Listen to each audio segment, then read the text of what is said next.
Saudara-saudari, marilah kita mendengarkan renungan dengan judul Tuhan Yesus menyembuhkan, yang berdasarkan pada Injil Markus bab 6 ayat 56. Kemanapun ia pergi, ke desa-desa, ke kota-kota, atau ke kampung-kampung, orang meletakkan orang-orang sakit di pasar dan memohon kepadanya supaya mereka diperkenankan hanya menjamah jumbai jubahnya saja. Dan semua orang yang menjamahnya menjadi sembuh. Dalam nama Bapa dan Putra dan Roh Kudus. Amin. Saudara-saudari terkasih dalam nama Tuhan Yesus Kristus. Pada era atau zaman multimedia dewasa ini, kita bisa melihat dan mengalami yang namanya mujizat penyembuhan. Media televisi, YouTube, Instagram, dan media internet lainnya mengumbar yang namanya mujizat penyembuhan.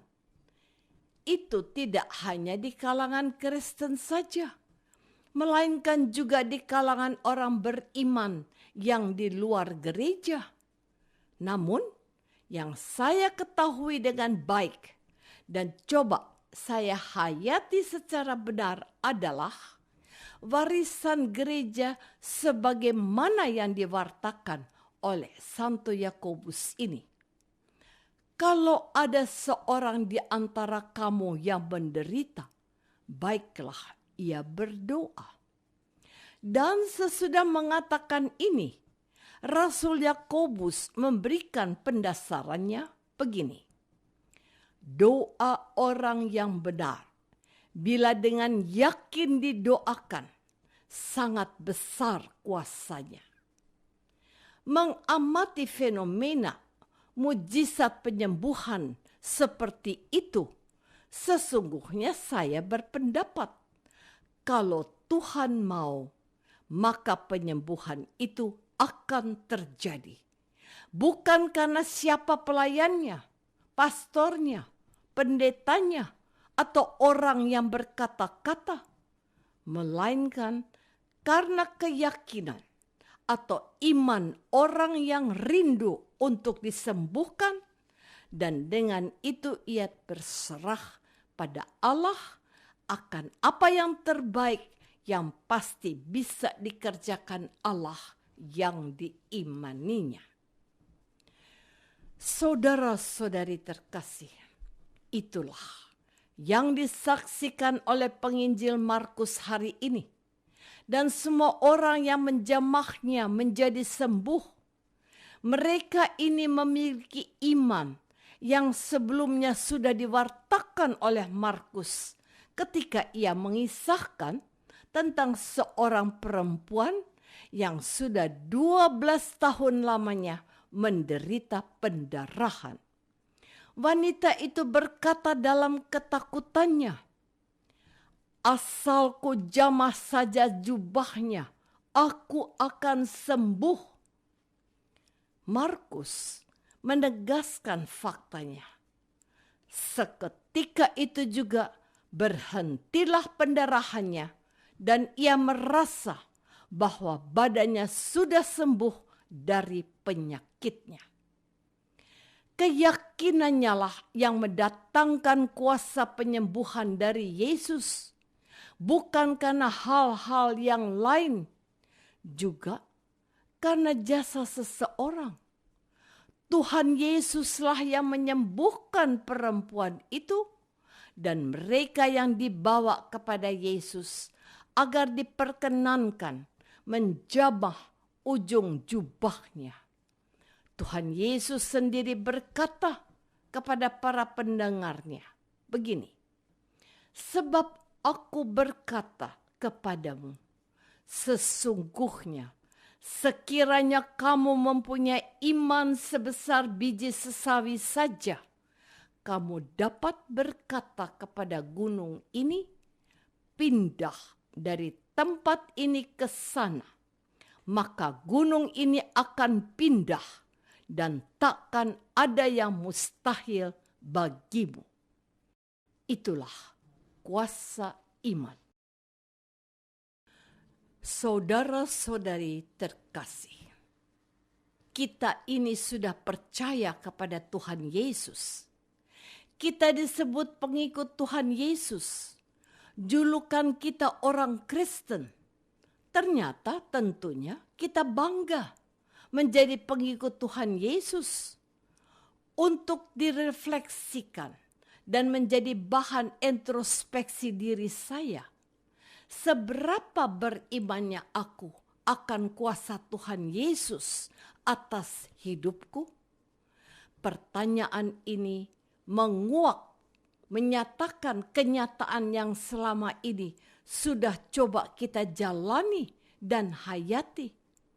Pertanyaan selanjutnya, apakah kita sudah datang kepada Yesus yang kita imani dan kita imani sebagai Sang Juru Selamat? Orang-orang yang disebut oleh Santo Markus adalah orang-orang yang mencari Yesus sebab mereka percaya Tuhan Yesus sanggup membebaskan mereka dari segala beban derita hidupnya, melepaskan mereka dari sakit penyakit yang menyiksa mereka.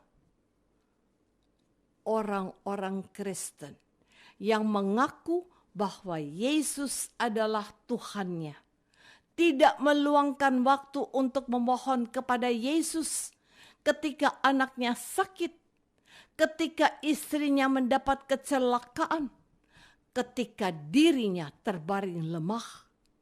Mereka meninggalkan doa. Mereka mengeluh dan protes kepada Allah.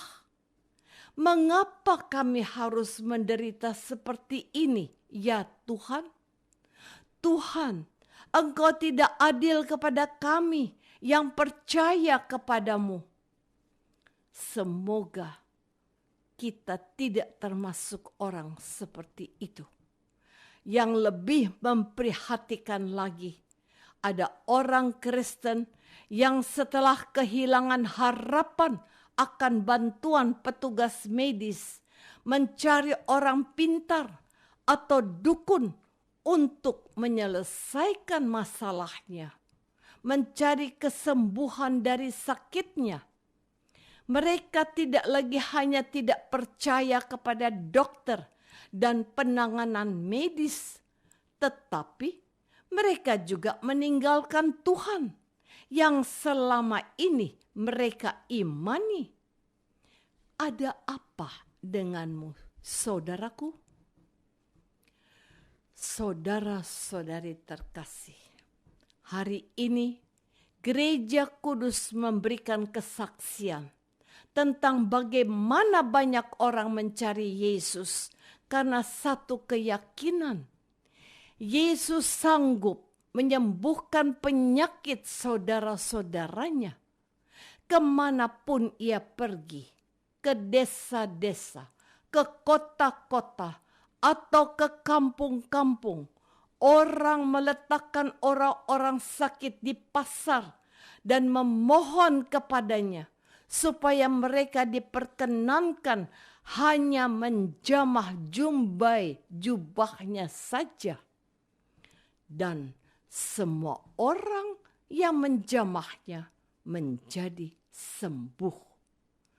Pengalaman iman umat Allah yang coba diucapkan, yang coba diungkapkan oleh Markus, seharusnya memberi inspirasi dan kekuatan iman kepada kita yang hidup di era serba canggih ini untuk tetap mengandalkan Allah di atas segalanya. Kalau kita sakit, ya kita harus ke dokter, bukan ke dukun. Kalau kita menghadapi masalah, Ya, kita harus berikhtiar untuk mencari jalan keluarnya, bukan bertanya kepada dukun kalau kita ditimpa kesusahan. Apakah kita mau duduk diam sejenak, lalu bersimpuh di hadapan Allah yang telah menjadikan kita dan sudah memelihara kita setiap hari? Kesaksian gereja yang diwartakan lewat penginjil Markus mengingatkan kita akan satu hal. Dalam segala persoalan yang kita hadapi, marilah kita mengandalkan Tuhan yang kita sudah imani selama ini. Mintalah, maka engkau akan diberi. Carilah, engkau akan mendapat. Ketoklah, pintu akan dibukakan bagimu. Apakah aku menyadari sekarang bahwa Yesuslah yang sanggup menyembuhkanku?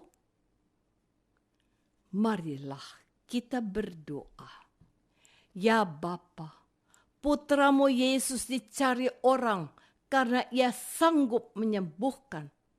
Ajarilah kami untuk selalu mencari Yesus dan mengandalkan Dia kalau kami menghadapi masalah dalam hidup kami. Demi Kristus Tuhan dan pengantara kami. Amin. Semoga kita semua selalu dinaungi dan dibimbing oleh berkat Allah yang Maha Kuasa, Bapa dan Putra dan Roh Kudus. Amin.